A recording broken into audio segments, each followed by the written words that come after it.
Our top 10 this week was a request to create solutions on how best to edit email communications at work.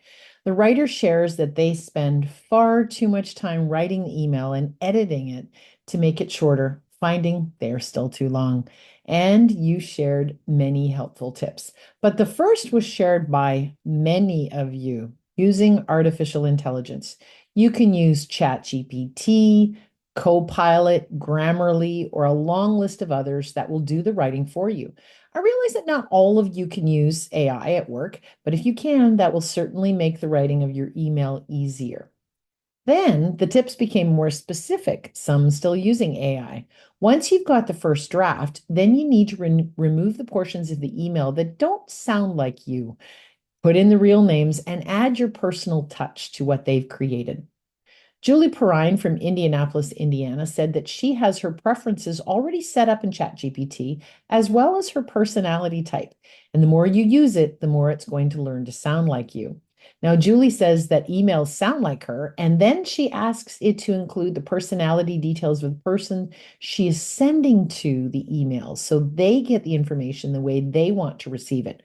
Prompts are important, and Julie gave us examples of saying things like, help me edit this using emotionally safe language, or say friendly, professional, or concise, and that will help you get your email as short as is appropriate.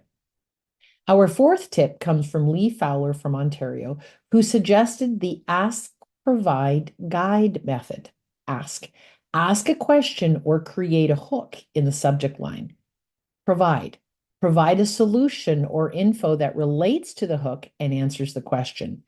Guide. Guide them to more solutions or information or blogs via links instead of putting everything all in the email. Karen Donovan from San Antonio, Texas, suggested another similar approach, the BLUF formula. BLUF stands for bottom line up front. Ask for what you need immediately. You can even ask ChatGPT to rewrite your email using the BLUF formula. It knows what it is. Number 6 is from Shelley Dottie from Meridian, Idaho. Shelley suggests that instead of writing in paragraph form, you move to bullet. Keeping them short helps the reader skim the email quickly. Tricia Cunningham from Ottawa, Ontario, tells you to write the email as if you are angry and don't want to explain or describe things. She said your first attempt should be short and direct. Then you can add things as needed instead of taking away words, which is a lot harder to do.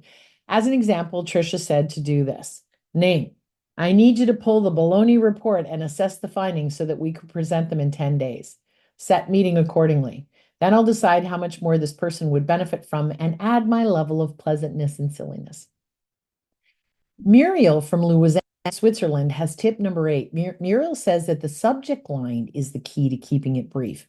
She suggests that in the subject line, you also put a word in brackets like question or deadline or approval to grab their attention too. Number 9 is back to artificial intelligence, and it's my tip. You can tell AI to limit your email to 100 words or ensure it doesn't exceed 150 words, which, by the way, is the suggested limit for a simple email. As Elizabeth White Peters shared, emails are not meant to be letters. And number 10 is from many of you again. Instead of sending one long email, send several short emails, especially if you have multiple questions or needs. By sharing too much or asking too much in one email, you are destined to confuse the reader. So several short messages are better than one long one. Now, it takes time to learn to be concise. It's worth it.